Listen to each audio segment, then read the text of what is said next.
ನಾರಾಯಣಂ ಸುರಗುರುಂ ಜಗದೇಕನಾಥಂ ಭಕ್ತಪ್ರಿಯಂ ಸಕಲಲೋಕನಮಸ್ಕೃತಂಚ ತ್ರೈಗುಣ್ಯವರ್ಜಿತಮಜಂ ವಿಭುಮಾದ್ಯಮೀಶಂ ವಂದೇ ಭವಗ್ರಮರಾಸುರಸಿದ್ಧವಂದ್ಯಂ ನಾರಾಯಣಂ ನಮಸ್ಕೃತ್ಯ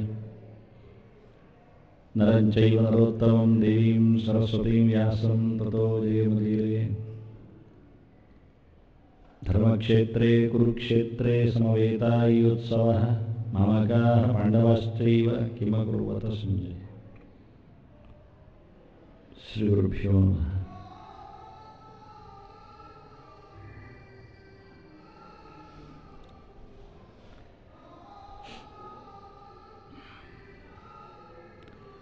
ಅರ್ಜುನ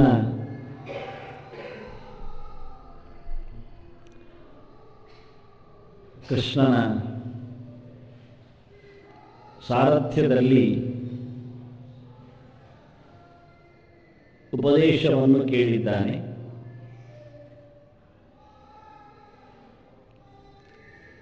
ಇತಿಗುಹ್ಯತಮಂ ಶಾಸ್ತ್ರಂ ಅಂತ ಹೇಳಿ ಕೃಷ್ಣ ಲೋಕದಲ್ಲಿರುವ ಸಂಗತಿಗಳನ್ನೆಲ್ಲ ಕ್ಷರತತ್ವ ಅಂತ ತಿಳಿಸಿ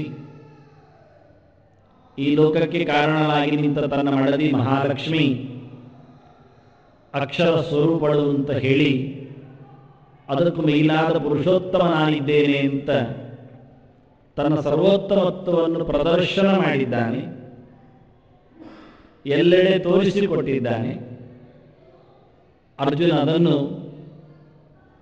ಬೆರಗುಗಣ್ಣಿನಿಂದ ಭಗವಂತನ ವಿಶ್ವರೂಪವನ್ನು ಸಹಸ್ರಾಕ್ಷನಾಗಿ ಮೈ ತುಂಬ ಕಣ್ಣಾಗಿ ಕಂಡಿದ್ದಾನೆ, ಒಳಗಣ್ಣಿನಿಂದ ನೋಡಿದ್ದಾನೆ. ಅದರ ಅಧಿಕಾರಿಗಳ ಬಗ್ಗೆ ಸ್ಪಷ್ಟತೆಯನ್ನು ಕೇಳಿದಾಗ ಎರಡು ರೀತಿಯ ಅಧಿಕಾರಿಗಳಿದ್ದಾರೆ ಅಂತ ಹೇಳಿಕೊಂಡು ಮುಂದುವರಿಸಿ, ನೀನು ದೈವಕ್ಕೆ ನೆದ್ದಿ ಆಸುರ ಸ್ವಭಾವದವರು ಹೀಗಿದ್ದಾರೆ ಅಂತ ಪರಿಚಯಿಸಿ ಕೊನೆಗೂ ಅರ್ಜುನ ಕೇಳಿದ,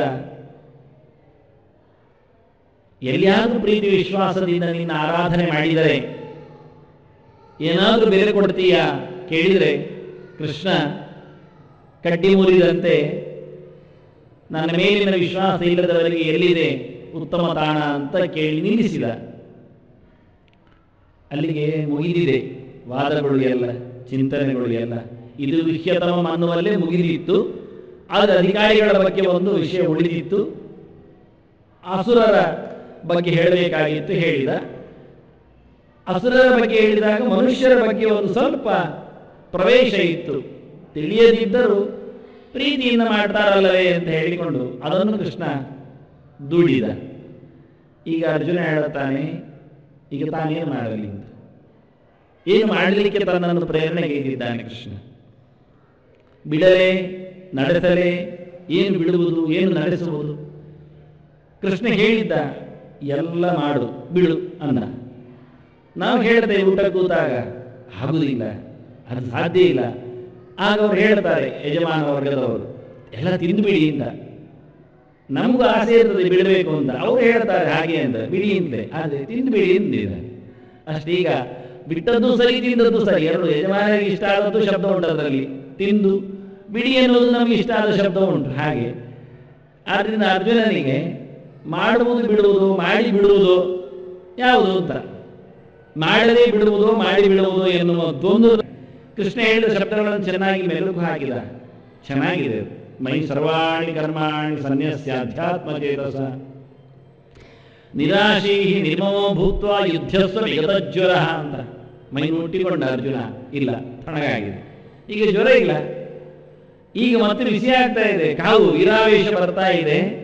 ಅದನ್ನ ಅರ್ಜುನ ಮತ್ತೆ ಹೇಳ್ತಾನೆ ಮೆತ್ತಗೆ, ಏನ್ ಮಾಡಲಿ, ಎಲ್ಲ ನೀನು ಒಪ್ಪಿಸಿ ಮಾಡಿಬಿಡಿಯಾ? ಕೃಷ್ಣ ಹೇಳಿದ್ದ ಸನ್ಯಾಸ ಅಂದ್ರೆ ಹೀಗೆ, ಮೈ ಸರ್ವಾಣಿ ಕರ್ಮಾಣಿ ಸನ್ಯಸ್ಯ, ಎಲ್ಲ ಕೆಲಸಗಳನ್ನು ನನಗೆ ಒಪ್ಪಿಸಿ. ನಾಯಂ ಅಂತಿನ ಅಹನ್ಯತೆ ಹೇಳಿಕೊಂಡಾಗೆ, ತ್ಯಕ್ವಾ ಕರ್ಮ ಫಲಾಸಂಗಂ ನಿತ್ಯತೃಪ್ತೋ ನಿರಾಶ್ರಯ. ಮತ್ತೆ ಹೇಳಿದ್ದ ಕೃಷ್ಣ, ತ್ಯಕ್ವಾ ಕರ್ಮ ಫಲಾಸಂಗಂ, ಎಲ್ಲ ಮಾಡಿದ್ದೀಯಾಗಿ ಕೇಳಿದರೆ ನನಗಾಗಿ ಅಲ್ಲ, ಅದರ ಫಲ ನಾನು ಉಣ್ಣುವುದೇ ಇಲ್ಲ. ಏಕಾದಶಿ ದಿವಸ ಅಡುಗೆ ಮಾಡ್ತಾ ಇದ್ದಾರೆ, ಯಾಕೆ ಕೇಳಿದರೆ, ನನಗಲ್ಲ, ನಾನು ತಿನ್ನುವುದಿಲ್ಲ. ಸಣ್ಣಗೆ ಇದೆ ಮಗು, ಅದು ತಿನ್ನದೆ ಬದುಕುವುದಿಲ್ಲ, ಅದಕ್ಕಾಗಿ ಅಷ್ಟೆ. ಇನ್ನು ಕೆಲವು ಇದೆ, ಇನ್ನೂ ಮುಂದುವರಿಸ್ತೇನೆ. ಇದು ಸುಮ್ಮನೆ ದೃಷ್ಟಾಂತ ಸಣ್ಣದು ಕೊಟ್ಟೆ, ಬಹಳ ಭಯಾನಕವಾದ ದೃಷ್ಟಾಂತ ನನ್ನ ಕೈಯಲ್ಲಿದೆ. ಮಾಂಸವನ್ನು ಕೊಚ್ಚಿ ತುಂಡರಿಸಿ ಬೇಯಿಸಿ ಅಡುಗೆ ಮಾಡಿ ಹೇಳ್ತಾರೋ, ಇದು ನನ್ನ ಪ್ರಾರಬ್ಧ, ನಾನು ತಿನ್ನುವುದಿಲ್ಲ, ಮಕ್ಕಳಿಗೆ ಆಗ್ಬೇಕಂತೆ, ನನ್ನ ಹಣೆ ಬರಹ ಅವುಗಳನ್ನು ಬೇರೆ ಕಡೆ ಓದಿಸಿದ್ದಕ್ಕಾಗಿ ಅಂತಾರೆ. ಇದು ಒಂದು ಪ್ರಾರಬ್ಧ ಕೇಳಿದ್ದೆ ನಾನು, ಎಷ್ಟು ಚೆನ್ನಾಗಿರುತ್ತೆ ನೋಡಿ ಇಂಥ ಪ್ರಾರಬ್ಧಗಳು. ಹೀಗೆ ಅದರ ಫಲ ನನಗಿಲ್ಲ. ತ್ಯಕ್ತ್ವಾ ಕರ್ಮ ಫಲ ಸಂಗಂ ನಿತ್ಯತೃಪ್ತಃ ನಿರಾಶ್ರಯ ಅಂತ. ಯಾವುದರದ್ದು ಸಹ ಆಸೆ ಇಲ್ಲದೆ ಇದನ್ನು ಪ್ರಾಹು ತ್ಯಾಗಂ ವಿಚಕ್ಷಣ ತ್ಯಕ್ತ್ವಾ ಕರ್ಮ ಫಲ ಸಂಗಂ, ಬಿಟ್ಟು ಬಿಡುವುದು. ಇದೆಂತ ಬಿಡುವುದು, ಎಂತ ಮಾಡುವುದು, ಏನು ಮಾಡಿ ಬಿಡುವುದು ಅರ್ಥ ಆಗದೆ ಅರ್ಜುನ ಮತ್ತೆ ಕೇಳಿಕೊಂಡ. ಕೃಷ್ಣ ಹೇಳಿದ್ದೆಲ್ಲ ಕೇಳಿಕೊಂಡಿದ್ದೇನೆ, ಒಂದು ಕೊನೆಯ ಘಟ್ಟದಲ್ಲಿ ಒಂದು ಸ್ವಲ್ಪ ಸ್ಪಷ್ಟತೆ ಬೇಕಾಗುತ್ತೆ ಅಂತ ಹೇಳಿ, ನೀನು ಎರಡು ಹೇಳಿದ್ಯಾ ಒಂದು ಹೇಳಿದ್ಯಾ ಅರ್ಥ ಆಗ್ತಾ ಇಲ್ಲಲ್ಲ ಅಂತ ಹೇಳಿಕೊಂಡು ಒಂದು ಸ್ವಲ್ಪ ಕೇಳಿಕೊಳ್ತಾನೆ, ಬಹಳ ಚೆನ್ನಾಗಿ ಕೇಳಿಕೊಳ್ತಾನೆ. ಮತ್ತೆ ಯಥಾ ಪ್ರಕಾರ ಮೊದಲಿಂದ ಕರ್ಮದ ಹರವಿನಿಂದ ಮಾಡದೆ ಉಳಿಲಿಕ್ಕೆ ಸಾಧ್ಯ ಇಲ್ಲ ಯಾವ ಕಾಲಕ್ಕೂ ಸಹ. ಹಾಗಾಗಿ ಮಾಡುವುದರಲ್ಲಿ ಬಿಡುವುದು ಏನಿದೆ ಅಂತ ಹುಡುಕುವುದು, ಅನಿವಾರ್ಯತೆ ಎಲ್ಲಿದೆ, ಮಾಡಲೇಬೇಕಾದ್ದು ಯಾವುದಿದೆ ಅನ್ನುವುದನ್ನು ಹೆಕ್ಕಿಕೊಳ್ಳುವ ಇರಾದೆಗಳಿಗೆ, ಅಷ್ಟಕ್ಕೋಸ್ಕರ. ಆದ್ರಿಂದ ಶುರುವಿಂದ ಹಿಡಿದು ಮತ್ತೆ ಕೃಷ್ಣನ ಬಗ್ಗೆ ತನ್ನ ಕೆಲವು ಗೊಂದಲಗಳನ್ನು ಕೇಳಿಕೊಳ್ಳುತ್ತಾನೆ ಅರ್ಜುನ.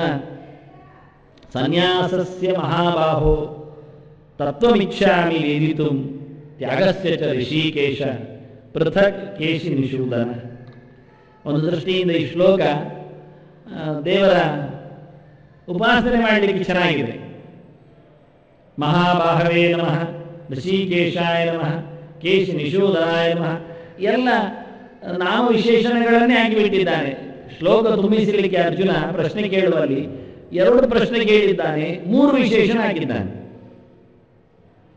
ಸನ್ಯಾಸಸ್ಯ ಒಂದು ಶಬ್ದ ಹೇಳಿದ, ಮಹಾಬಾಹೋ ತತ್ವಮಿಚ್ಛಾಮಿ ವೇದಿತುಂ ತ್ಯಾಗಸ್ಯ ಚ ಋಷಿಕೇಶ, ಅಲ್ಲಿ ಒಂದು ಮತ್ತೊಂದು ಸಂಬೋಧನೆ ಹಾಕಿದ.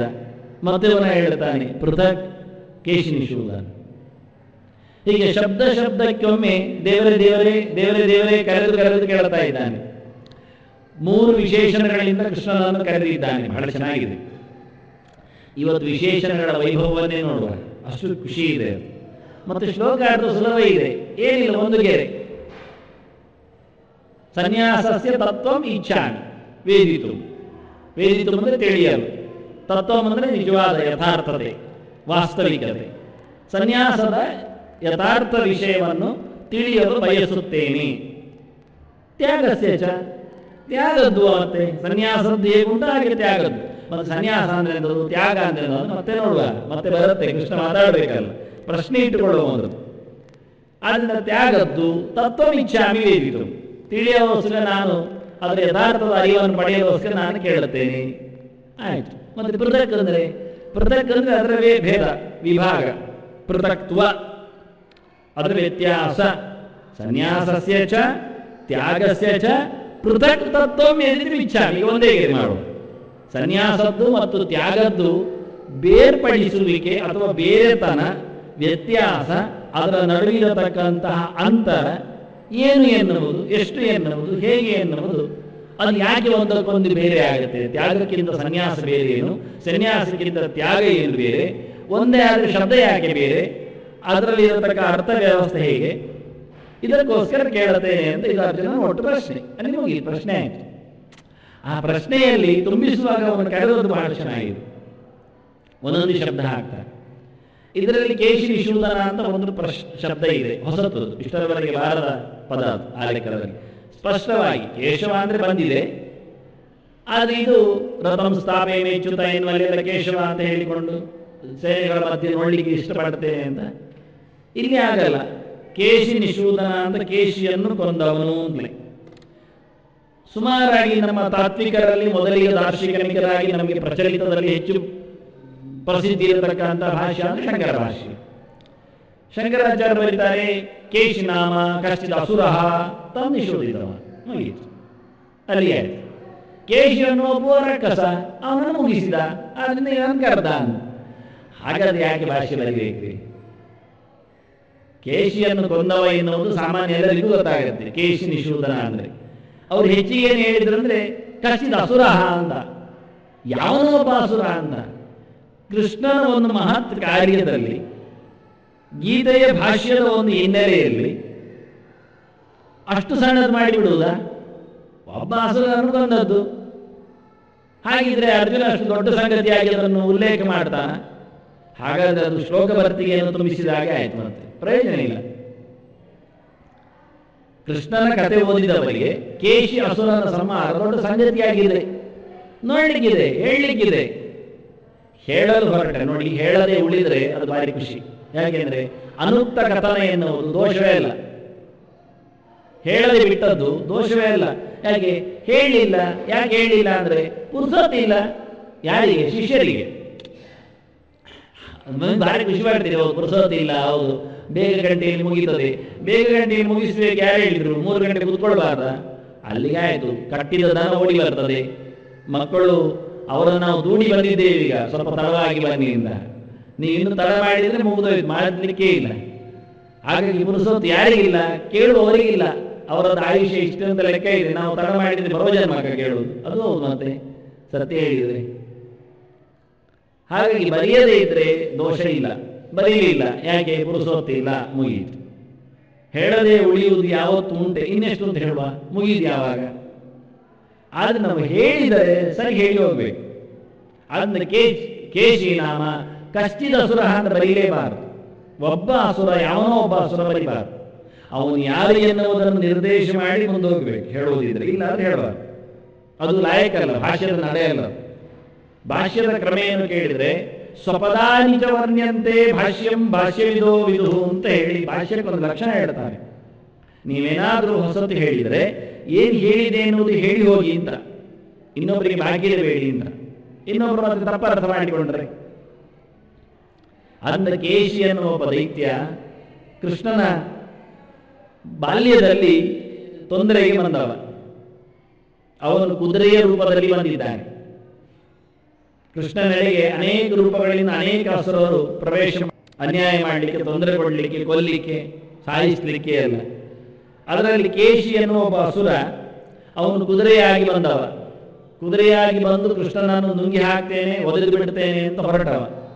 ಕುದುರೆ, ಕತ್ತೆ, ವೃಷಭ ಅಂದ್ರೆ ಗೂಳಿ, ಆನೆ, ಕುವಲಯ ಇವೆಲ್ಲ ಕೃಷ್ಣನ ಹೊತ್ತಿನಲ್ಲಿ ಅನೇಕ ತೊಂದರೆ ಕೊಟ್ಟ ಪ್ರಾಣಿಗಳ ರೂಪದಲ್ಲಿ ಕೆಲವು ಅಸುರರು.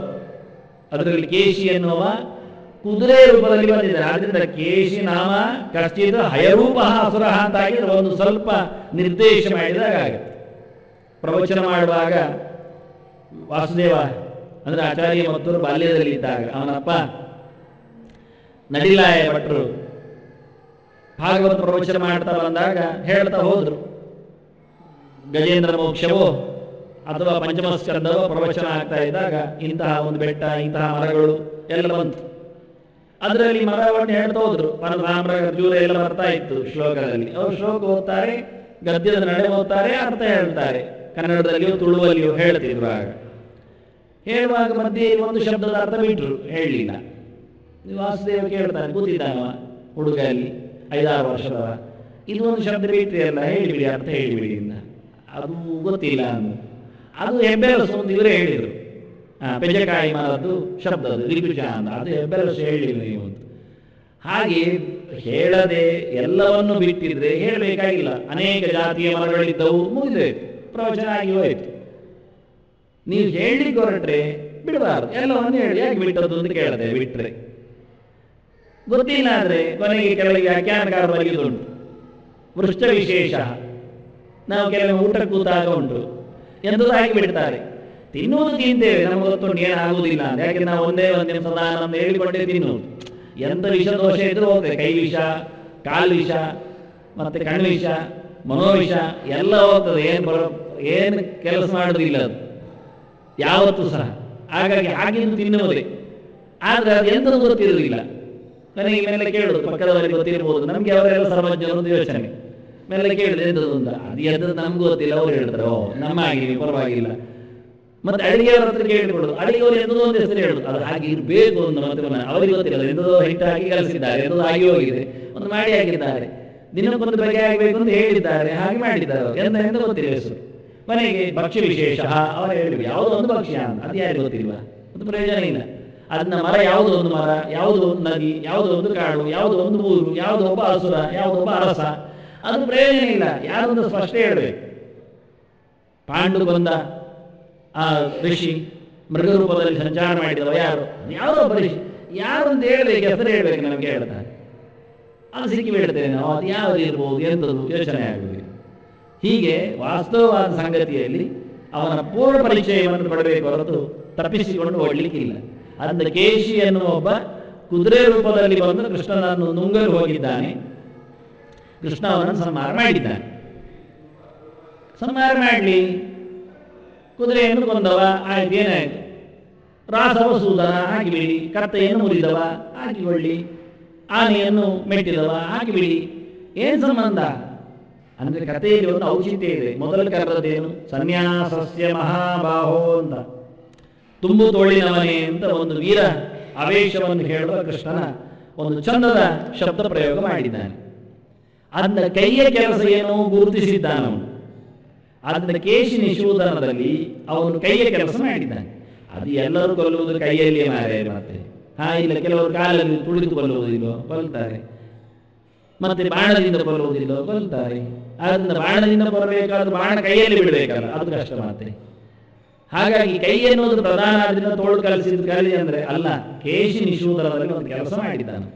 ಆ ಕುದುರೆ ನುಂಗ್ಲಿಕ್ಕೆ ಬಂದಾಗ ಬಾಯಿ ತೆರೆದಾಗ ಇವ ಕೈ ಹಾಕಿದ್ದಾನೆ. ಮೊದಲು ಕೈ ಕೊಟ್ಟ, ಅದು ಕೈಯನ್ನಾದ್ರೂ ನುಂಗಿ ಬಿಡ್ತೇನೆ ಅಂತ ಹೇಳಿಕೊಂಡು ಕೈಯ ಸಮೇತ ನುಂಗಿಕೊಂಡು ಹಸುರರಿಗೆ ಬಾಯಿ ದೊಡ್ಡ ಮಾಡ್ಲಿಕ್ಕೆ ಆಗತ್ತೆ. ಅಂದ ಕೈಯನ್ನು ಎಳ್ಕೊಂಡು ಬಿಟ್ರೆ ಮತ್ತೆ ಮೈ ಬರ್ತದೆ ಅದರೊಟ್ಟಿಗೆ ಹೇಳಿಕೊಂಡು ಅವ ಕೈಯನ್ನು ನುಂಗ್ಲಿಕ್ಕೆ ಹೋಗಿದ್ದಾನೆ. ಎಡಗೈ ಹಾಕಿದ್ದಾನೆ ಅದು ಸಹ ಕೃಷ್ಣ. ಬಲಗೈ ಯಾರು ಹಾಕ್ತೇವೆ ಬಾಯಿಗೆಲ್ಲ ಗಲೀಜು. ಕೃಷ್ಣನಿಗೆ ಮಡಿವಂತಿಗೆ ಎಲ್ಲ ಇತ್ತು ಸಣ್ಣಗಿರುವಾಗಲೇ ನೋಡಿ. ನಾವು ಮಾತ್ರ ಯಾವ್ಯಾವುದು ಕೈ ಎಲ್ಲಿ ಹಾಕ್ತಾ ಇರ್ತೇವೆ. ಇವ ಬಹಳ ಚೆನ್ನಾಗಿ ಎಡಗೈ ಹಾಕಿದ್ದಾನೆ. ಪ್ರವೇಶ ಮಾಡಿದ ನಂತರ ಅದಕ್ಕೆ ನುಂಗ್ಲಿಕ್ಕೆ ಆಗಲಿದೆ. ಯಾಕೆಂದ್ರೆ ಒಳಗೆ ಕೈ ಬೆಳೆದಿದೆ, ಅದಕ್ಕೆ ಶ್ವಾಸ ಕಟ್ಟಿದೆ. ಇವ ಕೈ ಹಾಕಿದ ದೊಂಡೆಗೆ ಕೈ ಹಾಕಿ ಅದರ ಪ್ರಾಣವನ್ನು ಎಳೆದು ಬಿಟ್ಟಿದ್ದಾನೆ.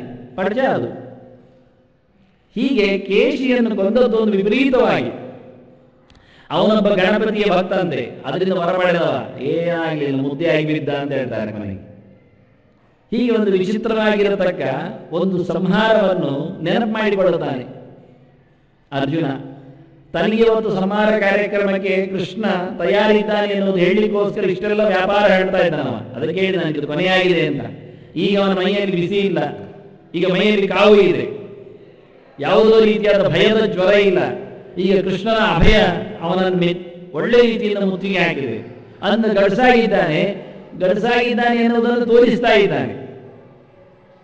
ನಿನ್ನ ಬಾಲ್ಯದಲ್ಲಿ ಇದ್ದ ಒಂದು ಕುದುರೆಯ ಸಂಹಾರ ನೀನು ಇಲ್ಲಿ ಬೆಳೆದೆ, ನನಗೆ ವಿಶ್ವರೂಪ ಕಾಣಿಸಿದೆ, ಅಯ್ಯೋ ಏನು ಹೇಳುವುದ ಅಂತಾನೆ.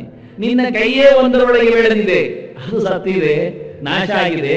ಅಯ್ಯ, ಕೌರವ ಸೈನ್ಯದೆಡೆಗೆ ನಿನ್ನ ಕೈಯನ್ನು ಸರಿಸಿದರೆ ಸಾಕು, ನೀನು 17 ಆ ಉಳಿದ 11 ಅಕ್ಷೋಹಿಣಿ ಸೈನ್ಯವು ಇಲ್ಲಿದ್ದು ಸೇರಿಕೊಂಡು ಅಪಚ್ಯ ಆದೀತು. ಏನ್ ಹೇಳುವ ಅಂತ. ಬೆಳೆದ ಕೈಯ ಬಗ್ಗೆ ಒಂದು ಬಹಳ ಮಾರ್ಮಿಕವಾದ ಕಥೆ ಅವನದ್ದು. ನೋಡ್ಲಿಕ್ಕೆ ಹೋದ್ರೆ ಅದು ಬೆನ್ನೆಯಿಂದ ಓಡಿದಷ್ಟು ಚೆನ್ನಾಗಿದೆ. ಅರ್ಜುನ ಹೇಳ್ತಾನೆ, ಒಮ್ಮೆ ಕೈ ಬೆಳೆಸಿ ನೋಡುವ ನೀನು, ಒಮ್ಮೆ ಕೈ ಬೆಳೆದಿದ್ದರೆ ಸಾಕು ನೀನದು. ಎಲ್ಲ ಇಲ್ಲ, ಈಗಲೇ ನೋಡಿದ್ದೆ ನಾನು, ದಂಷ್ಟ್ರ ಕರಾಳ ಜೊತೆ ವಿಷಾನಿ ಅಂತ. ಏನು ವಿಚಿತ್ರವಾದ ನಿನ್ನ ಕೋರೆ ದಾಡೆ ಎಡೆಯಲ್ಲಿ ನಜ್ಜು ನೂರಾಗುವ ಆ ಎಲ್ಲ ಮಂಡೆಗಳನ್ನು ಕಾಣ್ತಾ ಇದ್ದೆ. ಪುಡಿ ಪುಡಿ ಆಗ್ತಾ ಇತ್ತು, ಸದ್ದು ಕೇಳ್ತಾ ಇತ್ತು, ಮಾಲಪಟಾಕಿ ಹಾಗೆ ಎಲ್ಲ ಸಾಯ್ತಾ ಇದ್ವು. ಹಾಗಿರುವಾಗ ನೀನೊಮ್ಮೆ ಕೈ ಬೆಳೆಸಿದ್ರೆ ಸಾಕು, ನೀನೇನು ಕೆಲಸ ಮಾಡೋದು ಬೇಡ ಅಂತಾನೆ ಉಸಿರು ಕಟ್ಟಲಿಕ್ಕೆ. ಸೈನ್ಯದ ಬಾಯೊಳಗೆ ನೀನು ಕೈ ಹಾಕಿ ಬಿಡು ಎನ್ನುವ ಒಂದು ವಿಚಿತ್ರವಾದ ಯೋಚನೆ ಅವನದ್ದು. ಅದಕ್ಕೋಸ್ಕರ ಮೊದಲೇ ತುಂಬು ತೋಳಿನವನೇ ವೀರಾದಿ ವೀರನೇ ಮಹಾಬಾಹು ಅಂತ ಕರೆದಿದ್ದಾನೆ. ಅರ್ಜುನನಿಗೂ ಮಹಾಬಾಹು ಅಂತ ಹೆಸರು. ಹಿಂದೆ ಕೃಷ್ಣನು ಕರೆದಿದ್ದವನು ಮಹಾಬಾಹು ಅಂದ್ರೆ ಅವನು ತೋಳಿನಲ್ಲಿ ಹೆಚ್ಚು ತನ್ನ ಬಲವನ್ನು ತೋರಿಸಿದವ. ಬಿಲ್ವಿದ್ಯೆಯಲ್ಲಿ ಹೆಚ್ಚು ತೋಳಿನ ಮೇಲೆ ಇದೆ. ಅದರಲ್ಲಿ ಎರಡೂ ಕೈಯಿಂದಲೂ ಬಾಣಗಳನ್ನು ಎಳೆದು ಬಿಡುವವನು. ನಡುವೆ ಕಾರ್ಮುಖವನ್ನು ಇಟ್ಟುಕೊಂಡು ಅಷ್ಟು ಜೋರಾಗಿ ಎಸೆಯುವ ಸವ್ಯಸಾಚಿ ಹೆಸರದಕ್ಕೆ ಸವ್ಯೇನಾಪಿ ಸಜ್ಜತೆ ಅಂತ ಎಡಗೈಯಲ್ಲಿ ಹೊಡಿತಾನೆ ಅಂತಲ್ಲ, ಅರ್ಜುನ ಎಡಗೈಯವನಲ್ಲ, ಎಡಗೈಯಿಂದಲೂ ಕೆಲಸ ಮಾಡುವ ಬಲಗೈ ಹಾಗೆ ಅಷ್ಟೇ ಸಮರ್ಥವಾಗಿ. ಹಾಗೆ ಅವನು ಮಹಾಬಾಹು. ಕೃಷ್ಣನನ್ನು ಹೇಳ್ತಾನೆ, ನೀನು ಮಹಾಬಾಹು. ಯಾಕೆಂದ್ರೆ ನಿನ್ನ ಸನ್ನಿಧಾನದಿಂದ ನಾನು ಮಹಾಬಾಹು. ಯಾಕೆಂದ್ರೆ ಹೇಳಿದ್ದ ಪಾಂಡವಾನಾಂ ಧನಂಜಯ ಅಂತ, ನೀನು ನನ್ನೊಳಗೆ ನಿಂತದ್ರಿಂದ ನಾನಿಷ್ಟು ಮೆರೆದೆ, ಅದರಿಂದ ಮಹಾಬಾಹು ಅಂತ ಯೋಗ್ಯವಾದ ಹೆಸರು ನಿನಗೆ. ನೀನು ಒಂದೆಡೆ ಒಂದು ಕೈಯಲ್ಲಿ ಸಾರಥ್ಯವನ್ನು ಮಾಡ್ತಾ ಇರಬಹುದು, ಕುದುರೆಗಳ ಹಗ್ಗವನ್ನು ಇಟ್ಕೊಳ್ಬಹುದು ನೀನು, ಅದು ಇನ್ನೊಂದು ಕೈಯಲ್ಲಿ ನೀನು ಸೈನ್ಯದೊಳಗೆ ತೂರಿಸಿಬಿಟ್ಟು ಸಾಕಾಗುತ್ತೆ ಅಂತಾನೆ. ನಾನ್ಯಾಕೆ ಬರಬೇಕು, ನಾನಿದ್ದೇನೆ ಅಂತಾನೆ. ಬಹಳ ಚೆನ್ನಾಗಿದೆ. ಹಿನ್ನೆಲೆ ಕೃಷ್ಣ ಹೇಳಿದ್ದಾರೆ, ನಿಮಿತ್ತ ಮಾತ್ರ ಭವ ಸವ್ಯಸಾಚಿನ್, ಲೆಕ್ಕಕ್ಕೆ ನೀನಿರು ಕೆಲಸಕ್ಕೆ ನಾನು ಅಂತ. ಆಯ್ತು ಅಂದ. ನೀನು ಕೆಲಸ ಮಾಡಿದ ನೆನಪಿದೆ, ಕೈ ಬೆಳೆಸಿದರೆ ಸಾಕು, ನಿನ್ನದು ಎಲ್ಲ ಅಕ್ಷಯಗಳು ನಾಶ ಆಗುತ್ತೆ. ಕೃಷ್ಣ ನಿನಗೆ ತೋಳುಗಳು ಬೇಕಾಗಿಲ್ಲ. ಯಾಕೆ? ಅನಂತಬಾಹೂದರ ವಕ್ರ ನೇತ್ರಂ ಹಿಂದೆ ಹೇಳಿದ್ದ, ಕೈಗಳೇ ತುಂಬಿದ್ದು ನಿನ್ನದು, ಇನ್ನೇನು ಉಳಿದಿದೆ ಅಂತಾನೆ. ಒಬ್ಬೊಬ್ಬರ ಜುಟ್ಟಿಗೆ ಒಂದೊಂದು ಕೈ ಸಾಕು. ಅಕ್ಷಯಿಣಿಗಳಲ್ಲಿ ಸೈನ್ಯಕ್ಕೆ ಲೆಕ್ಕ ಇದೆ. ಒಂದು ಅಕ್ಷಯಿಣಿ ಅಂದರೆ ಎಲ್ಲ ಒಟ್ಟು ಸೇರಿಕೊಂಡರೆ ಆನೆಯ ಮೇಲೆ, ಕುದುರೆಯ ಮೇಲೆ, ಕುದುರೆ ಮೇಲೆ ಇಬ್ಬರು ಬೇಕಾಗ್ತದೆ, ಆನೆಯ ಮೇಲೆ ಇಬ್ಬರು ಮೂವರು ಬೇಕಾಗ್ತದೆ, ರಥದಲ್ಲಿ 3, 4, 5 ಜನ ಬೇಕಾಗ್ತದೆ. ಅಂದ್ರೆ ಚಕ್ರ ರಕ್ಷಕರು, ಆಯುಧ ಎತ್ತಿಕೊಳ್ಳುವವರು, ಸಾರಥಿಯಾಗಿ ಕೂತವನು, ಹೀಗೆಲ್ಲ ಹೇಳಿಕೊಂಡಾಗ 3, 4, 5 ಜನರು ಬರುತ್ತೆ ರಥದಲ್ಲಿ. ಆನೆಯಲ್ಲಿ 2, 3 ಜನ ಖಾತ್ರಿ. ಒಬ್ಬನೇ ಹೋರಾಡುವವನೇ ಆನೆ ಮೇಲೆ ಇರುವುದಿಲ್ಲ, ಅಂಕುಶ ಹಾಕ್ಲಿ ಬೇರೊಬ್ಬ ಇರ್ತಾನೆ. ಕುದುರೆಯಲ್ಲಿ ಇಬ್ಬರು ಇರುವುದು ಹೆಚ್ಚಾಗಿ, ಪದಾರ್ಥಗಳು ಒಬ್ಬೊಬ್ಬರೇ. ಹಾಗಾಗಿ ಇಷ್ಟೆಲ್ಲ ಲೆಕ್ಕ ಮಾಡಿದ್ರೆ ಅವರ ನೋಡಿಕೊಳ್ಳುವವರು ಪರಿಚಾರಕರು, ಅವರ ಅಡುಗೆಯವರು ಅಲ್ಲೆಲ್ಲ ಬಂದಿದ್ದಾರೆ, ಡೇರೆ ಹಾಕಿದ್ದಾರೆ. ಬಿದ್ದ ತಕ್ಷಣ ಎತ್ತಿಕೊಂಡವರು ಗಾಯೋಪಚಾರ ಮಾಡುವವರು ಇದ್ದಾರೆ, ವೈದ್ಯರು ಇದ್ದಾರೆ. ಬಹಳ ಕೂಡಲೇ ಬಹಳ ಚೆನ್ನಾಗಿ ಶಸ್ತ್ರಚಿಕಿತ್ಸೆಗಳನ್ನೆಲ್ಲ ಮಾಡಿಕೊಂಡು ರಣಾಂಗಣದಲ್ಲಿ ಯುದ್ಧ ಇವತ್ತು ಮುಗಿದ್ರೆ ನಾಳೆ ಮತ್ತೆ ಹೇಳುವಂತೆ ಮಾಡ್ತಿದ್ರು, ಅಂತ ಮದ್ದು ಕೊಡ್ತಿದ್ರು. ಅಷ್ಟು ಚೆನ್ನಾಗಿ ಅವರನ್ನು ಆರೈಕೆ ಮಾಡ್ತಿದ್ರು. ಅದು ವೈದ್ಯೋಪಚಾರದವರು, ಕುಣಿತದವರು. ಮತ್ತೆ ಯುದ್ಧ ಮಾಡಿ ಬೇಸರಾಗಿ ಬಿಟ್ರೆ ರಾತ್ರಿ ಮತ್ತೆ ಕುಣಿತ, ಯಕ್ಷಗಾನ ಎಲ್ಲ ಇತ್ತು. ಅದ್ಯಾವುದು ರಾತ್ರಿ ಮತ್ತೆ ಬೇಸರ ಕಳೆಯಲಿಕ್ಕೆ ಮಾತ್ರ, ಮತ್ತೇನಿಲ್ಲ. ಕುಣಿತದವರು, ಹಾಡಿನವರು ಎಲ್ಲರಿದ್ರು. ರಾಜರನ್ನು ಮತ್ತೆ ಕೇಳಲಿಕ್ಕೆ, ಸತ್ತವರ ಸುದ್ದಿ ಮಾತಾಡ್ಲಿಕ್ಕಿಲ್ಲ. ಹಾಗೆ ಬೇಸರದ ಪ್ರಶ್ನೆ ಇಲ್ಲ. ಸತ್ತವರಿಗೆ ವೀರಸ್ವರ್ಗ ಸಿಗುತ್ತೆ ಅನ್ನತಕ್ಕಂಥ ಗಮ್ಮತ್ತವರಿಗೆ. ಹೀಗಾಗಿ ಒಟ್ಟು ಸೇರಿಕೊಂಡರೆ ಅಕ್ಷಯಿಣಿಯಲ್ಲಿ ಆವತ್ತು ಸುಮಾರು 40-50 ಲಕ್ಷ ಜನ ಆಗ್ತಿದ್ರು, ಎಲ್ಲ ಒಟ್ಟು ಸೇರಿದಾಗ. ಅಷ್ಟೇ, ಎಲ್ಲ ಒಟ್ಟು. ಕೃಷ್ಣನದ್ದು ಅನಂತ ಬಾಹುಗಳುಂಟು, ಆದ್ರಿಂದ ಮಾತಾಡ್ಲಿಕ್ಕೆ ಇಲ್ಲ ಅಂತಾನೆ. ಅದಕ್ಕೆ ಮಹಾಬಾಹು ಅಂತ ಕರೆದ. ಮಹತ್ವ ಅಂದ್ರೆ ವಿಸ್ತೃತವಾದ ತೋಳಿನವ ಅಂತ ಒಂದು ಅರ್ಥ, ಎಲ್ಲೆಡೆ ತುಂಬಿದ ತೋಳಿನವನು ಅಂತ ಇನ್ನೊಂದು ಅರ್ಥ. ಅನಂತ ಬಾಹುಗಳಾಗಿ ನಿಂತವನು ನೀನು, ಎಲ್ಲಿ ನೋಡಿದರಲ್ಲಿ ನಿನ್ನ ಬಾಹುಗಳನ್ನೇ ಕಾಣ್ತಾ ಇದ್ದೇನೆ. ನಿನ್ನ ತೋಳಿಗೆ ಸಿಕ್ಕ ವ್ಯಕ್ತಿಗಳನ್ನು ಕಾಣುವಾಗ ಇನ್ನೇನು ಹೇಳಿ ಅಂತಾನೆ. ಅದನ್ನು ಬಹಳ ಚೆನ್ನಾಗಿ ಲಯಕಾರನ ಕೈ ಚಳಕವನ್ನು ಬಹಳ ಚಮತ್ಕಾರವಾಗಿ ಚಿಂತನೆ ಮಾಡ್ತಾ ಇದ್ದಾನೆ ಅರ್ಜುನ. ಸನ್ಯಾಸಸ್ಯ ಮಹಾಬಾಹು. ಪ್ರಶ್ನೆ ಕೇಳುವ ಮುಂಚೆ ಅವನಿಗೆ ಎಚ್ಚರ ಆಗ್ತಾ ಇದೆ. ಮತ್ತು ಹೇಳ್ತಾನೆ, ನೀನು ನನಗೆ ಅಭೀಷ್ಟಗಳನ್ನು ಕೊಡಲು ಸಮರ್ಥ. ತೋಳಿನ ಕೆಲಸ ಕೊಡುವುದು, ದಾನವೇ ಕೈಗೆ ಭೂಷಣ. ಹಾಗಾಗಿ ಕೈ ಚೆನ್ನಾಗಿದೆ ಕೇಳಿದ್ರೆ ಕೈ ಚೆನ್ನಾಗಿದೆ, ತುಂಬ ಚೆನ್ನಾಗಿದೆ. ಹೊಡಿಲಿಕ್ಕಲ್ಲ, ಕೊಡಲಿಕ್ಕೆ. ಕೊಡುವುದಿದ್ರೆ ಮಾತ್ರ ದಾನೇನ ಪಾಣಿಹೀನ ಅದು ಕಂಕಣೇನ. ಇಷ್ಟು ಬಳೆ ಹಾಕಿದ್ದೇನೆ ಚಂದ ಕಾಣುವುದಿಲ್ಲ. ಕರ್ಮವೇ, ಬಳೆ ಹಾಕುವುದು ಚಂದ ಅಲ್ಲ, ಬೇಕಾದವರಿಗೆ ಬಳೆ ತೆಗೆದು ಕೊಡುವುದು ಚಂದ. ಹಾಗಾದ್ರೆ ಬೇರೆ ಹಾಕೊಂಡು ಬರಬೇಕು. ಎದುರಲ್ಲಿ ಬೇರೆ ಜಾತಿ ಹಿಂಬದಿ, ಅದು ಒಳ್ಳೆಯದಲ್ಲ. ಅವ್ರು ಹಿಂಬದಿ ಕೇಳಿದ್ರೆ ಮತ್ತೆ ಅದಾಗುವುದಿಲ್ಲ. ಯಾವುದಾಗುವುದು ಕೇಳಿದ್ರು ಮುಟ್ಟಿದ್ದು ಕೊಡಬೇಕು, ಹಾಗಾದ್ರೆ ಚಂದ. ಇದು ನಾನು ಮಾಡಿದ ಶ್ಲೋಕ ಅಲ್ಲ, ಇದು ಶ್ಲೋಕ. ಆನೇನ ಪಾಣೇನ ನತು ಕಂಕಣೇನ ಅಂತ ಹೇಳಿಕೊಂಡು. ಆದ್ರಿಂದ ಕೈ ಇರುವುದು ಬಳೆ ತುಂಬಿಸಿಕೊಳ್ಳಿಕ್ಕಲ್ಲ, ಬಳೆ ಕೊಡ್ಲಿಕ್ಕೆ ಅಂತ. ಎಷ್ಟು ಚೆನ್ನಾಗಿದೆ. ಅಂದ್ರೆ ಕೇವಲ ಹೆಂಗಸರಿಗೆ ಹೇಳಿದ್ದಲ್ಲ ಇದು, ಹಿಂದೆ ಗಂಡಸರು ಬಳೆ ಇರ್ತಿದ್ರು. ಯಾವುದೇ ಹೆಂಗಸು ಮತ್ತೆ ತಮಾಷೆ ಮಾಡಿರ್ಬೇಕು, ನೀವ್ ಯಾಕೆ ಬಳೆ ಇಟ್ಕೊಳ್ಳೋದು ಕೊಡಿಯಿಂದ. ಇವತ್ತು ಕೊಟ್ಟು ಕೊಟ್ಟು ಕೊಟ್ಟು ಅಸಾಮಿ ಪೂರ ಖಾಲಿ ಆಗಿದ್ದಾನೆ. ಆಯ್ತು, ಕೈದು ಬಳೆ ಕೊಟ್ಟ, ಮತ್ತೆ ತೋಳು ಬಂದಿ ಕೊಡುವಂತ ಅಂಗದ ಅದು ಕೊಟ್ಟ, ವಂಕಿ ಎಲ್ಲ, ಮತ್ತೆ ಕಾಲಿದ ಅದು ಕೊಟ್ಟ ಮನೆಗೆ, ಮತ್ತೆ ಕುತ್ತಿಗೆ ಸರ ಕೊಡು ಅದು ಕೊಟ್ಟ, ಕಿವಿದ್ದು ಅದು ಕೊಟ್ಟ.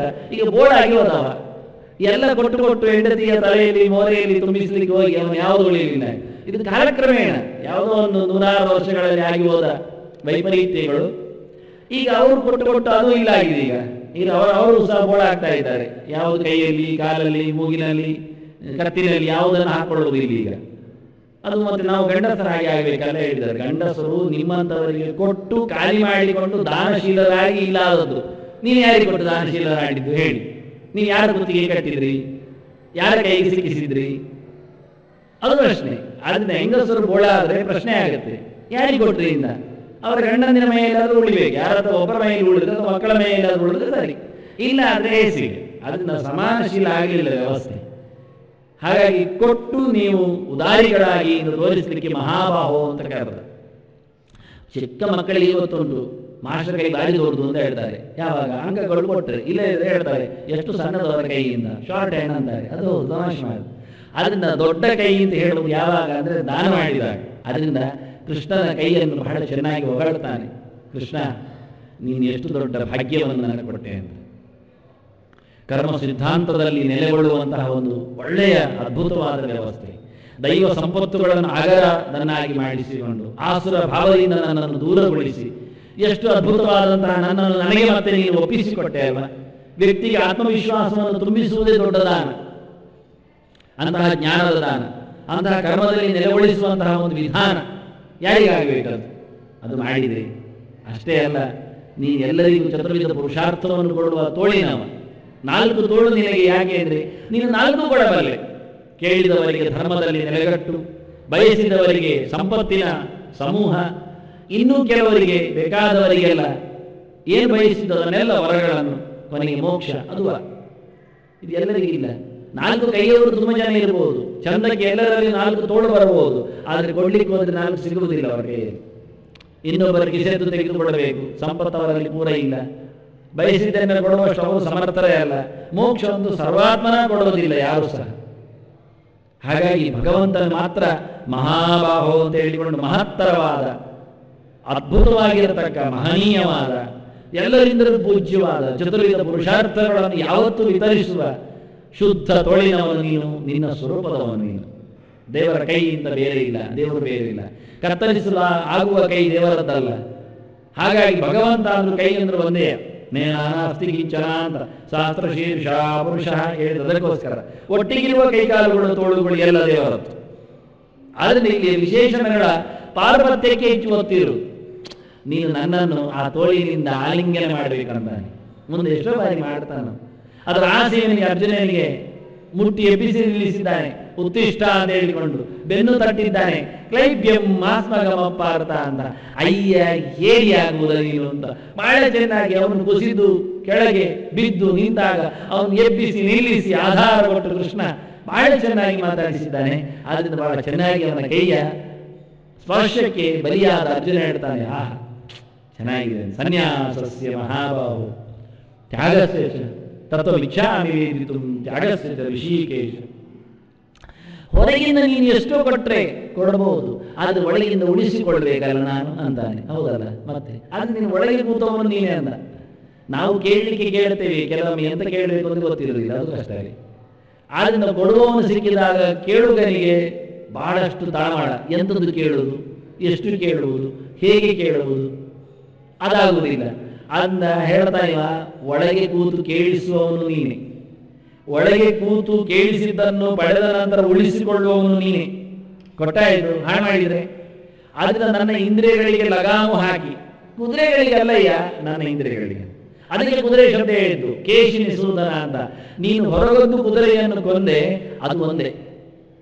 ಅದು ನಿನ್ನ ಕೈಯನ್ನು ಮಾತ್ರ ನುಂಗಲಿಕ್ಕೆ ಬಂತು, ದೇವರನ್ನು ಇಲ್ಲ ಮಾಡಲಿಕ್ಕೆ ಬಂತು. ಇದು ನಮಗಲ್ಲ. ದೇವರಿಲ್ಲ ಆದ್ರೆ ಹಾಕೊಳ್ಳಯ್ಯ, ಇನ್ನೊಂದು ದೇವರನ್ನು ಸೃಷ್ಟಿ ಮಾಡ್ತೇವೆ ನಾವು. ಯಾವುದಾದ್ರೆ ನಮಗೆ ಒಂದಾದ್ರೆ ಸರಿ, ತೋರಿಸ್ಲಿಕ್ಕೆ ಒಂದು ಇರಬೇಕಷ್ಟೇ. ಆದ್ರೆ ನಮ್ಮಲ್ಲಿ ನುಂಗಿ ಹಾಕಿದ್ರೆ ನಮ್ಮ ಕಥೆ ಎಂತದ್ದು ಯೋಚನೆ ಮಾಡಿ. ಈಗ ಜೀವ ಪ್ರಧಾನವೋ ದೇವ ಪ್ರಧಾನವೋ ಅಂತ ವಾಕ್ಯ. ದೇವರ ಪ್ರಧಾನವೇ ಅಲ್ಲ. ಯಾಕೆಂದ್ರೆ ಒಂದೊಂದಕ್ಕೆ ಇರ್ತೇವೆ ನಾವು. ಎಷ್ಟು ಚೆನ್ನಾಗಿರುತ್ತೆ ನೋಡಿ. ಅಶ್ವತ್ಥ ಮರ ಮಧ್ಯದಲ್ಲಿ ಇತ್ತು, ಸರ್ಕಲಲ್ಲಿ ಹೋಯ್ತು, ಏನ್ ಮಾಡಿದ್ರು? ಇನ್ನೊಂದು ಮರವನ್ನು ಇಟ್ರು. ಅಲ್ಲ ಅದ್ರ ಬದಿಯಲ್ಲಿದ್ದದಕ್ಕೆ ಸುತ್ತುವರಲಿಕ್ಕೆ ಶುರು ಮಾಡಿದ್ರು. ನಮಗೆ ಎಲ್ಲಿಯಾದ್ರೂ ಒಂದು ಸುತ್ತುವರಲಿಕ್ಕೆ ಒಂದು ಸಿಕ್ಕಿದ್ರೆ ಸರಿ, ಅದು ಯಾವುದಾದ್ರೂ ಪರವಾಗಿಲ್ಲ. ಹಾಗೆ ಮನುಷ್ಯನಿಗೆ ಯಾರು ದೇವರಾಗ್ಬೋದು, ಎಂಥದ್ದು ದೇವರಾಗ್ಬೋದು, ಎಲ್ಲಿಯೂ ದೇವರಾಗ್ಬೋದು. ಬೇಡದಿದ್ದ ಕಲ್ಲು ಬಿಸಾಡಿದು ಅದನ್ನು ನೇರ ನಿಲ್ಲಿಸಿ ಕುಂಕುಮ ಹಚ್ಚಿ ಬಿಟ್ರೆ ಆಯ್ತು, ಹೂ ಇಟ್ಟು ಬಿಟ್ರೆ ಅದನ್ನು 4 ಗಂಟೆ ಕಟ್ಟಿದ್ರೆ ಖಂಡಿತವಾಗಿಯೂ ಕಾಣಿಕೆ ಡಬ್ಬಿ ಇಟ್ಟರೆ ತುಂಬುತ್ತದೆ. ಏನು ಕಷ್ಟ ಇಲ್ಲ, ಹಾಗೆ ಬರ್ತದೆ. ನೀವು ಸೌತೆಕಾಯಿ ಬೇಕಾದ್ರೆ ಮೊದಲು, ಮತ್ತೆ ಬೇಕಾದ್ರೆ ಮುಳ್ಳು ಸೌತೆ ತಂದಿಡಿ, ಇನ್ಯಾವುದು ಕುಂಬಳಕಾಯಿ ಇಡಿ ಅಂತ ಯಾವುದೇ ಆಗ್ತದೆ. ಯಾವ ದೇವರನ್ನು ನಾವು ಸೃಷ್ಟಿ ಮಾಡಲಿಕ್ಕೆ ಸಮರ್ಥರಿದ್ದೇವೆ. ಜನ ಬಂದೇ ಬರ್ತಾರೆ, ಏನು ಪರವಾಗಿಲ್ಲ ಅಂತ.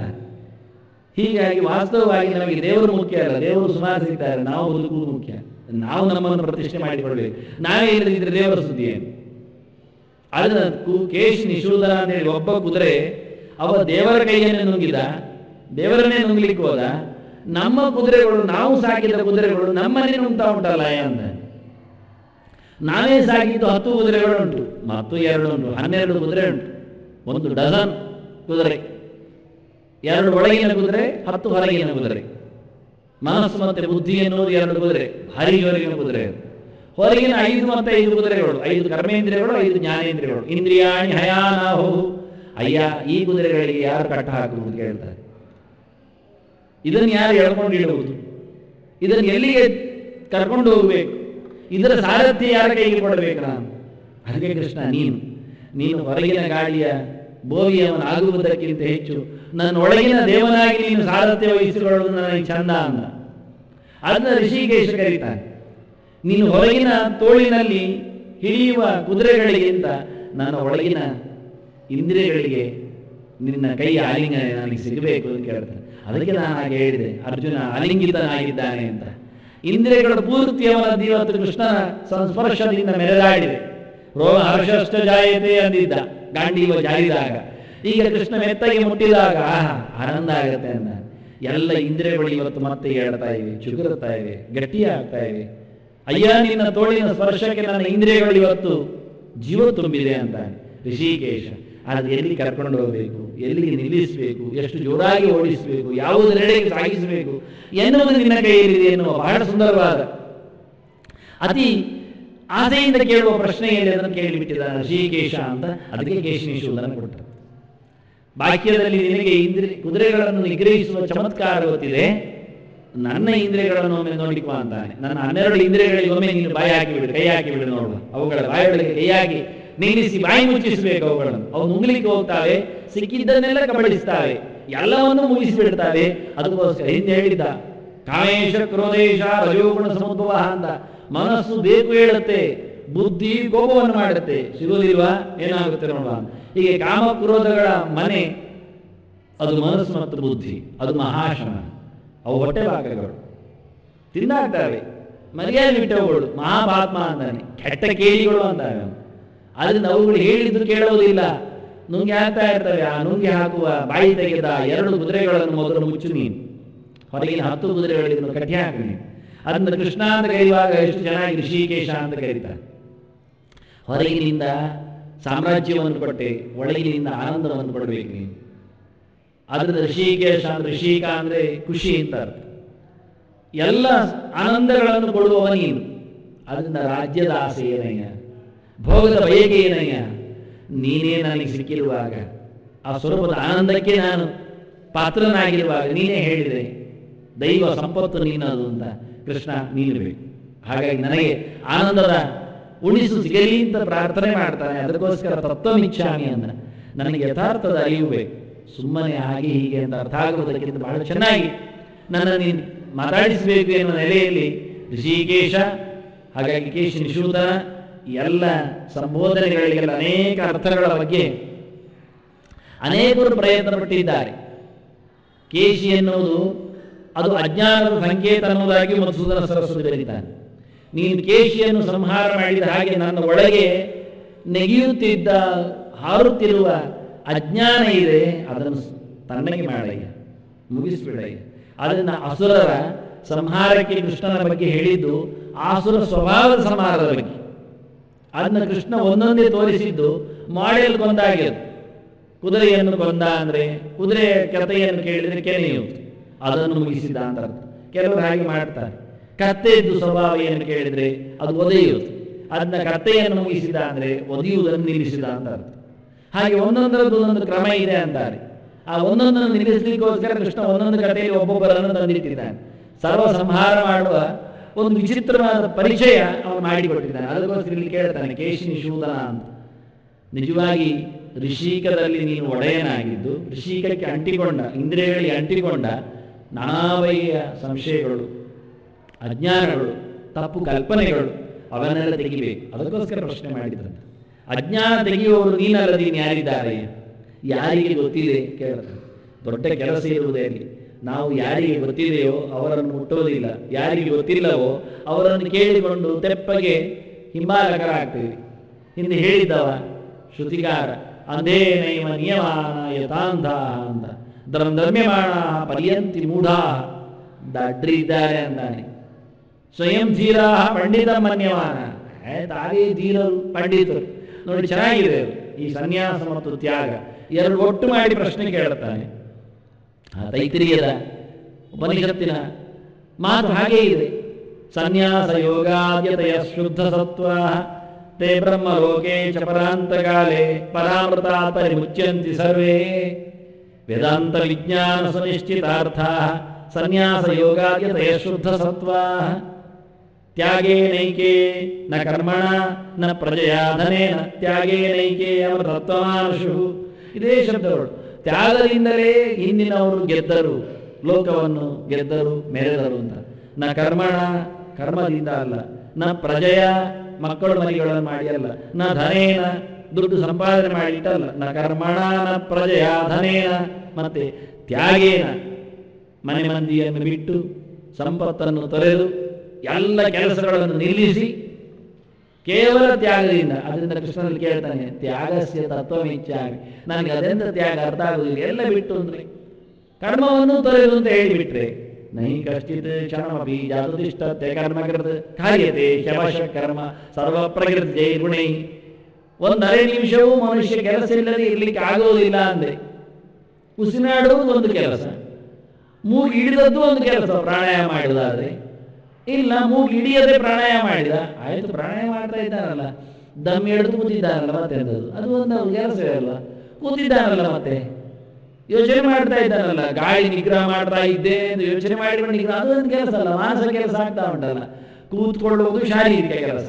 ಆಯ್ತು ಮಲಗಿದ್ದ, ಆಯ್ತು ಮಲಗಿದ್ದಾನಲ್ಲ, ನೀನು ಎಂತದ್ದು ಇದ್ದೇನೆ ಅನ್ನೋದನ್ನು ಹೇಳ್ತೇನೆ. ಇದ್ದಾನೆ, ಮಲಗಿ ಇದ್ದಾನೆ, ಕೂತು ಇದ್ದಾನೆ, ಏನಾದ್ರು ಹೇಳ್ತೇವೆ.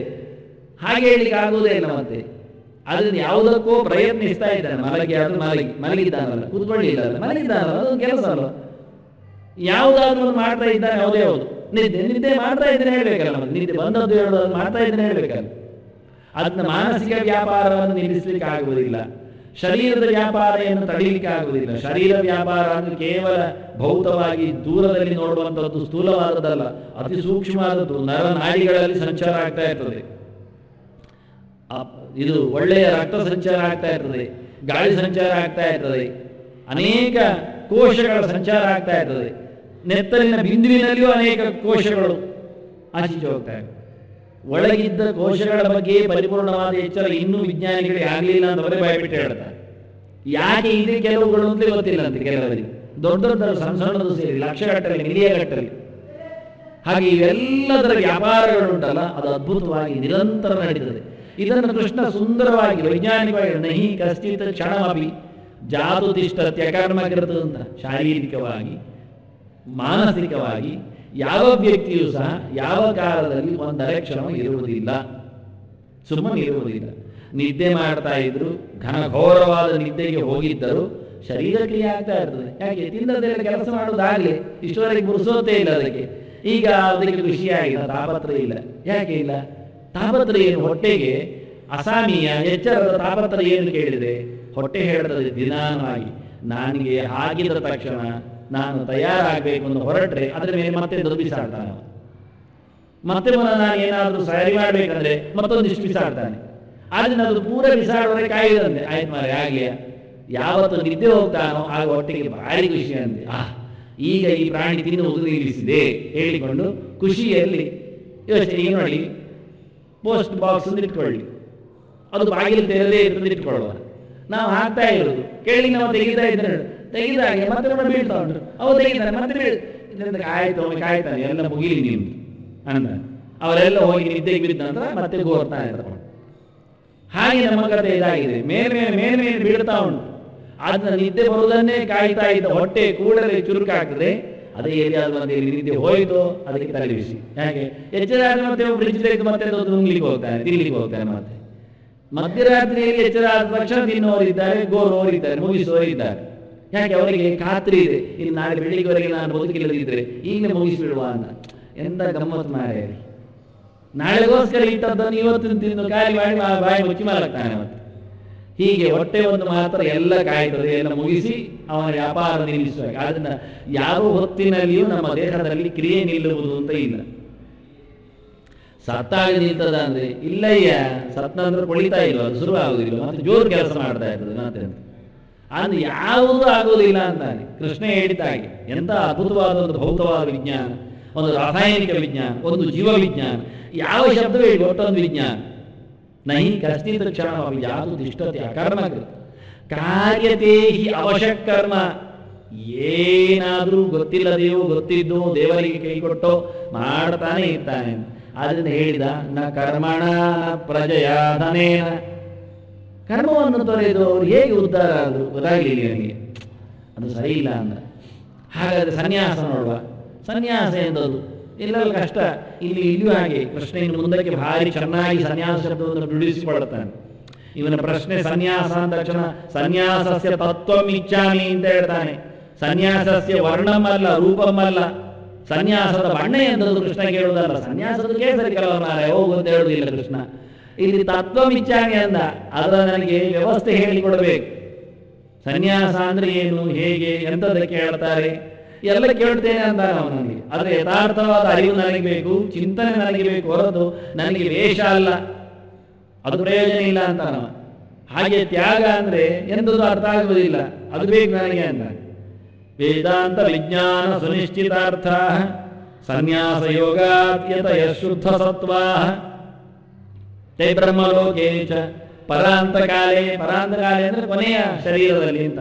ಪರಾಮೃತಾತ್ ಪರಿಮುಚ್ಯಂತಿ ಸರ್ವೇ ಅಂತ. ಭಗವಂತನಿಂದಾಗಿ ಮೋಕ್ಷಕ್ಕೆ ಹೋಗ್ತಾರೆ. ಹೌದು, ವೇದಾಂತ ವಿಜ್ಞಾನ ಸುನಿಶ್ಚಿತಾರ್ಥ ಆಗಬೇಕು. ಮತ್ತೆ ಸನ್ಯಾಸ ಯೋಗ ಅಂದ್ರೆ ಎಂಥದ್ದು? ಕೆಲವು ಜಾತಕ ತೋರಿಸಿ ಕೇಳುವುದುಂಟು, ನಮಗೆ ಸನ್ಯಾಸ ಯೋಗ ಉಂಟ ಹೇಳಿ ಜ್ಯೋತಿಷಿಗಳ ಹತ್ರ. ಇಲ್ಲಾದ್ರೆ ಅಲ್ಲಿ ಮದುವೆ ಆಗಬೇಕೋ ಬೇಡವೋ ಅಂತ ಕೇಳಲಿಕ್ಕೆ. ಅವ ಪುಣ್ಯಾತ್ಮನಿಗೆ ಏನು ಗೊತ್ತಾಗ್ತದೆ? ಅವನ ಹತ್ರ ಹೇಳ್ಬೇಕು, ನೋಡು ಮದುವೆ ಆದ್ರೆ ಸನ್ಯಾಸಿಯಿಂದ ಅರ್ಥ ನೀನು ಖಾತ್ರಿ, ಮದುವೆ ಆಗದೇ ಇದ್ರೆ ನೀನು ವಾಸ್ತವವಾಗಿ ಸನ್ಯಾಸಿ ಅಲ್ಲ ಅಷ್ಟೇ. ಅದಂತ ಜ್ಯೋತಿಷರಿಗೆ ಗೊತ್ತೇ ಇಲ್ಲ. ವಾಸ್ತವವಾಗಿ ಮದುವೆ ಆದಂದ್ರೆ ಅದೇ ನಾನು ಹೇಳಿದಲ್ಲ, ಅತ್ಯಂತ ಸಣ್ಣ ಕಥೆ ಅಂದ್ರೆ ಅದು ಎಂಥದ್ದು? ಅವನು ಮದುವೆ ಆದ, ಮತ್ತೆ ಇಲ್ಲಿ ಕತೆ ಮುಗಿಯಿತು ಅವನದ್ದು. ಮತ್ತೆಂತ ಹೇಳುದು? ಅವನ ಕತೆ ಮುಗಿಯಿತು, ಅಲ್ಲಿ ಕತೆ ಆಯ್ತು. ಸಣ್ಣ ಕತೆ ಅಂದ್ರೆ ಅಷ್ಟೇ, ಅದಕ್ಕಿಂತ ಸಣ್ಣ ಕತೆ ಇಲ್ಲ, ಮುಗಿಯಿತು. ಆದ್ರೆ ಆನಂತರವೇ ಸರ್ವತ್ಯಾಗದ ಪಾಠ ಆಗುವುದು ಎಲ್ಲವೂ. ಜಗತ್ತು ಮತ್ತೆ ಹೇಗೆ ಅಂತ ಅರ್ಥ ಆಗಿ ಬಿಟ್ಟು ಹೋಗ್ಲಿಕ್ಕೆ ಬರುವುದು ಅಷ್ಟೇ. ಅದೊಂದು ಲೋಕದ ಒಂದು ಅದೇ ಹೇಳಿದ ಮಹಾಮಾಯಾವಿ ತನ್ನೋದಿ ಅಂತ ಹೇಳಿದಾಗೆ ಬಂಧನ ಶಕ್ತಿ ಭಗವಂತನಂದ್ರದೆ. ಬಂಧನ ಅಂದ್ರೆ ಏನು? ವಾದಿರಾಜರು ಹೇಳಿದಾಗೆ ಕಬ್ಬಿಣದ ಸರಪಳಿಯಲ್ಲಿ ಕಟ್ಟಿಕೊಳ್ಳುವಂಥದ್ದೇ ಅಷ್ಟೇ. ದಾರಾ ಗರಾದಿ ಭಾರಾಹ ಕಿಮಿಹ ಸುಖಕರಾಹ ಸ್ನೇಹ ಭಾಷೆಯ ನಿಬದ್ಧ ಅಂತ. ಪ್ರೀತಿಯ ಪಾಶ ಎನ್ನುವ ಕಬ್ಬಿಣದ ಸರಪಳಿಯಲ್ಲಿ ಮನೆ, ಮಠ, ಮಂದಿರ, ಮಡದಿ, ಮಕ್ಕಳು, ಮರಿ ಇವನ್ನೆಲ್ಲ ಮಕಾರದ್ದು ಪಂಚ ಅಲ್ಲ ಇದು. ಇದು ಪಂಚ ಮಕಾರಗಳು, ಇದು ದಶಮಕಾರಗಳು. ಸತ್ತ ವಿಭಕ್ತಿಗಳಿದ್ದಾಗಿ ಮಮಕಾರ ಇದು ಮಾತೇ ಪೂರ. ಅದನ್ನ ಮಠ, ಮಂದಿರ ಪ್ರತಿಯೊಂದು ಸಹ ಸಂಕಲೆಗಳಾಗಿ ನಮಗೆ. ಮನೆ ಮಾತ್ರ ಅಲ್ಲ, ಎಲ್ಲವೂ ಹೇಳಿದ್ದಾರೆ.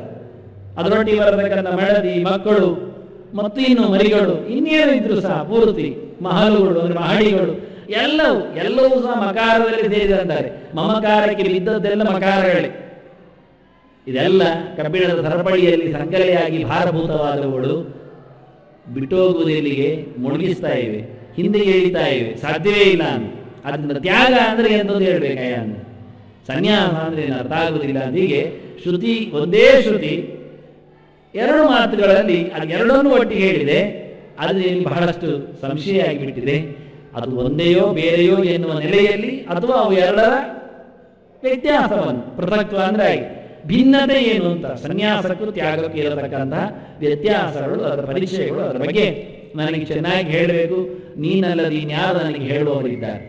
ಹೇಳಿದರು ಅರ್ಥ ಆಗುವಂತ ಹೇಳುವವರು ಯಾರಿದ್ದಾರೆ? ಅದಕ್ಕೆ ಋಷಿಕೇಶ್ ಕೇಳಿ, ಕೇಶಿನಿ ಸೂತನ ನನ್ನ ಸಂಶಯ ತೆಗಿಲಿಕ್ಕೆ. ಆದರೆ ಅದು ಉಳಿಬೇಕಲ್ಲ, ಗೊತ್ತಾಗುವುದು ಹೇಗೆ? ಮತ್ತೆ ಅದಕ್ಕೆ ನೀನೇ ಒಳಗೆ ನಿಂತು ಹೇಳಿಸ್ಬೇಕು, ಮತ್ತೆ ಅದನ್ನು ಬಹಳ ಚೆನ್ನಾಗಿ ನಡೆಸುವಂತ ಹೇಳುವುದು ಮಹಾಭಾವ. ಇದು ವಿಪರೀತವಾದಂತಹ ಅನ್ವಯ. ಹೇಳಿದ್ದು ಅರಿವಾಗಲಿ, ಅರಿವು ನನ್ನ ನಡೆಗೆ ಬರಲಿ. ಕೇಳಿಕೊಂಡು ಎಷ್ಟೋ ಜನ ಹೋಗ್ತಾರೆ, ಹೌದಾ ಆಯ್ತು, ದಿನ ಕೇಳುವುದು ಅಂತ ಮಾಡಿದ್ದೇನೆ ಅಂತ ಅಷ್ಟೇ, ಕೇಳುವುದು ಮಾತ್ರ. ಮತ್ತೆ ಮತ್ತೆ ಅದೆಲ್ಲ ಹೇಳ್ತಾರ, ಅವರೇ ಮೊದಲೇ ಹಾಕಿಕೊಂಡಿದ್ದಾರೆ. ಕೇಳುವುದು ಮಾತ್ರ, ಕೇಳಿದಂತೆ ಮಾಡಲಿಕ್ಕೆ ಆಗುವುದಿಲ್ಲ, ಅದನ್ನು ಬಿಡುವುದು ಅಂತ. ನಾನು ಎಷ್ಟೋ ಸರ್ತಿ ಹೇಳಿಲ್ವಾ, ಶುದ್ಧವಾದ ದನ ಕೊಡುವುದು ಹಾಲು, ಅದು ಬಿಳಿಯಾಗಿ ಇರ್ತದೆ, ಅದನ್ನೇ ಕುಡಿದರೆ ಆರೋಗ್ಯಕ್ಕೆ ಒಳ್ಳೆಯದು. ದಪ್ಪ ಆಗ್ತದೆ ಅಂತ ಹೆದರಿಕಿದ್ರೆ ಪಕ್ಕದವರಿಗೆ ಕೊಟ್ಟು ಕುಡಿಯುವುದು ಅಷ್ಟೇ ಅಲ್ವಾ. ಅದಕ್ಕೆ ಇಲ್ಲ ನೀರು ಪಟ್ಟು ಮಾಡಿ ಕುಡಿಯುವುದು, ಅದಕ್ಕೇನು, ಅದು 2 ದಿನಕ್ಕೊಮ್ಮೆ ಕುಡಿಯುವುದು ಅಷ್ಟೇ ತಾನೇ. ಅದನ್ನು ಹಾಳು ಮಾಡಿ ಕಪ್ಪು ಮಾಡಿ ಕುಡಿಯುವುದು ಮಾತ್ರ ಅದು ಸೃಷ್ಟಿಗೆ ವಿರುದ್ಧ, ದನಕ್ಕೆ ಅಪಚಾರ, ನೋಡ್ಲಿಕ್ಕೆ ಇಷ್ಟ ಆಗುವುದಿಲ್ಲ. ನನ್ನಂತವರಿಗಂತೂ ಬೇಜಾರಾಗುತ್ತೆ.